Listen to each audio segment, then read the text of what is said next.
राधे राधे दोस्तों। आज की मेरी कहानी है माँ अन्नपूर्णा की। किसी गांव में एक साहूकार के 5 बेटे और 2 बेटियां थीं। साहूकार के घर में किसी चीज की कोई कमी नहीं थी। धीरे धीरे समय बीता और साहूकार के बच्चे बड़े हो गए। साहूकार ने अपने 5 बेटों तथा बेटियों का विवाह भी कर दिया। साहूकार की छोटी बेटी को ससुराल बहुत अच्छा मिला था। साहूकार की बेटी बहुत ही सुंदर व संस्कारी थी। उसके सास ससुर ऐसी बहू पाकर बहुत खुश थे। बहू को आए हुए कुछ दिन हो गए तो सास ने सोचा कि अब बहू को रसोई सौंप देनी चाहिए। फिर सास ने अपनी बहू से कहा तो बहू ने खुशी खुशी सब संभाल लिया। सास ने बहू को समझाया कि बहू, रोज सुबह जल्दी उठकर ठाकुर जी को भोग लगाना, उसके बाद ही चौके में जाना और पहली रोटी गाय को और आखिरी रोटी कुत्ते को देना, मत भूलना। बहू ने कहा ठीक है माँ जी। अगले दिन से साहूकार की बेटी ने सारा काम संभाल लिया। उसके घर में सास ससुर और उसका पति और वो 4 ही लोग थे। वह चारों लोगों के लिए खाना बनाती और सबको खुशी खुशी खाना खिलाती। जब सब लोग खाना खाकर चले जाते तब वह खाना खाने बैठती, लेकिन वह देखती है कि उसके लिए तो रोटी ही नहीं बची। तो बहू ने सोचा चलो थोड़े से दाल चावल ही खा लेती हूँ। उसने सोचा शायद आज मैंने आटा कम गूंथा था, अब शाम को मैं थोड़ा ज्यादा आटा गूंथ लूंगी। शाम हुई तो बहू ने थोड़ा ज्यादा आटा गूंथा और खाना बनाया। उसने सबको खाना खिला दिया, लेकिन फिर से जब वह खाना खाने बैठी तो उसके लिए एक भी रोटी नहीं बची। उसने सोचा कि मैंने तो रोटियां ज्यादा बनाई थी, फिर भी रोटी नहीं बची। वह फिर से सब्जी खाकर सो गई। अगले दिन बहू ने पूजा पाठ किया और ज्यादा आटा गूंथा और खाना बनाया। बड़े प्यार से सबको खाना खिलाया और उसके बाद खुद खाना खाने बैठी तो फिर से उसके लिए रोटी नहीं बची। वह फिर से सब्जी खाकर ही रही। वह समझ नहीं पा रही थी कि ऐसा क्यों हो रहा है और कौन है जो नहीं चाहता कि मैं रोटियां खाऊं। ऐसे ही दिन बीतने लगे और धीरे धीरे रोटी न मिलने के कारण बहू कमजोर होती गई। उसने यह बात किसी से नहीं कही। एक दिन की बात है कि बहू जब सब्जी काट रही थी तो उसकी उंगली कट गई।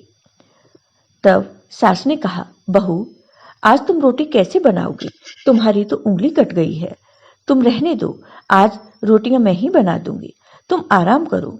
बहू ने कहा माँ जी, आप आटा लगा दीजिए, जैसे तैसे रोटियां तो मैं बना ही दूंगी। सास ने आटा लगा दिया और बहू ने खाना बना कर रख दिया। बहू सोच रही थी कि माँ जी ने तो आटा बहुत कम लगाया है, मैं बहुत ज्यादा आटा लगाती हूँ तब भी रोटियां नहीं बचती, तो आज कैसे बचेंगे? तो मैं थोड़े से चावल बना लेती हूँ। उसने चावल बना लिए। फिर सबने खाना खाया। सबके खाने के बाद बहू दुखी मन से खाना खाने बैठी तो वह देखती है कि आज 4 रोटियां उसके लिए बची हैं। बहू रोटियां देखकर बहुत खुश हुई। बहू ने आज भर पेट भोजन किया। इस तरह जब तक उसकी उंगली ठीक नहीं हुई तब तक सास ही आटा लगाती और रोज बहू के लिए रोटियां बच जाती। बहू सोचने लगी मेरी सास तो कम आटा लगाती हैं, फिर भी मेरे लिए रोटियां बच जाती हैं, और मैं ज्यादा आटा लगाती थी फिर भी मेरे लिए एक भी रोटी नहीं बचती थी। लेकिन ये बात बहू ने किसी से नहीं कही। धीरे धीरे बहू की उंगली ठीक हो गई तो सास ने कहा बहू, अब तो तुम्हारी उंगली ठीक हो गई है, क्या आटा तुम लगा लोगी या मैं ही लगाऊं? बहू ने कहा माँ जी, आज से आटा मैं ही लगा लिया करूंगी, अब तो मेरी उंगली बिल्कुल ठीक हो गई है। बहू ने आटा लगाकर खाना बना लिया और खुशी खुशी अपने सास ससुर और पति को खिला दिया। लेकिन जब वह खाना खाने बैठी तो उसके लिए आज रोटियां नहीं बची। बहू बहुत दुखी हो गई और सोचने लगी कि मैंने सासू माँ से ज्यादा आटा लगाया था, फिर भी रोटियां नहीं बची। अब फिर से रोज यही होने लगा और बहू फिर से कमजोर हो गई। एक बार बहू के पति ने अपनी पत्नी से कहा क्या बात है, हमारे घर में किसी चीज की कोई कमी नहीं है, तुम ही बनाने वाली हो, सब तुम्हारे ही हाथ में है, जो चाहो वो खाओ, फिर भी तुम कमजोर क्यों होती जा रही हो? तुम्हें क्या दुख है, मुझे बताओ। लेकिन बहू ने कुछ नहीं कहा। तब पति ने सोचा शायद इसे अपनी माँ मायके की याद आ रही होगी, क्योंकि शादी के बाद अभी तक ये मायके नहीं गई है। और यह सोचकर पति ने उसे मायके ले जाने का फैसला कर लिया और सोचा कि जब यह अपने माता पिता, भाई बहन, अपने परिवार वालों से मिलेगी तो इसे अच्छा लगेगा। फिर वह अपने माता पिता के पास गया और उनसे आज्ञा ली। माता पिता ने भी हाँ कर दी। फिर पति अपनी पत्नी को लेकर उसके मायके चला गया।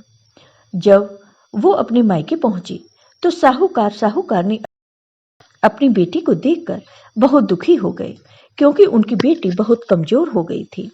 फिर अकेले में साहूकारनी और बहू की दादी ने अपनी बेटी से पूछा, बेटी, तुझे ससुराल में क्या दुख है? क्या तुम्हें खाने को नहीं देते? क्या ये लोग तुम्हें परेशान करते हैं? तुम हमें बताओ, तुम इतनी कमजोर क्यों होती जा रही हो? तब बेटी ने अपनी माँ और दादी को पूरी सच्चाई बता दी कि माँ, मैं कितना भी आटा लगाऊं, मेरे लिए रोटियां बचती ही नहीं हैं। पता नहीं क्या बात है, मैं रोज ज्यादा आटा लगाती हूँ, लेकिन मेरे लिए एक भी रोटी नहीं बचती। घर वाले तो मुझसे बहुत प्यार करते हैं, मेरा ख्याल रखते हैं। तब उसकी दादी ने कहा, बेटी, मुझे लगता है तुमसे माँ अन्नपूर्णा नाराज है, लेकिन हम इसमें कुछ नहीं कर सकते। ये तुम्हारे ससुराल की बात है। तुम ये बात अपने सास ससुर और अपने पति को बताना, सब ठीक हो जाएगा। फिर वो दोनों अपने घर वापस आ गए। घर वापस आकर बहू ने अपने सास ससुर और पति को सारी सच्चाई बताई। बहू की बात सुनकर सास को समझ में आ गया। सास अपनी बहू को चौके में लेकर गई और बहू के सामने आटा लगाने लगी। आटा लगाकर उस पर सास ने उंगलियों के निशान छोड़ दिए। गुथे हुए आटे पर उंगलियों के निशान माँ अन्नपूर्णा और माँ लक्ष्मी की छाप होती है और उनका आशीर्वाद होता है। यह चिन्ह बरकत का होता है। सास ने कहा, बहू, शायद मेरी ही गलती है, मैंने तुझे बताया नहीं कि यह चिन्ह माँ अन्नपूर्णा का है। सास की बात सुनकर उस दिन के बाद से बहू आटा लगाने के बाद अपनी उंगलियों की छाप आटे पर छोड़ने लगी। इससे उस दिन से बहू पर माँ अन्नपूर्णा और माँ लक्ष्मी प्रसन्न रहने लगी।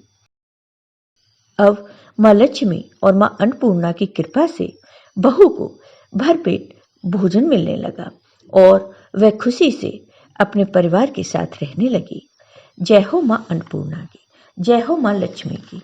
आपको ये वीडियो पसंद आया हो तो कमेंट बॉक्स में कमेंट करके जरूर बताइए।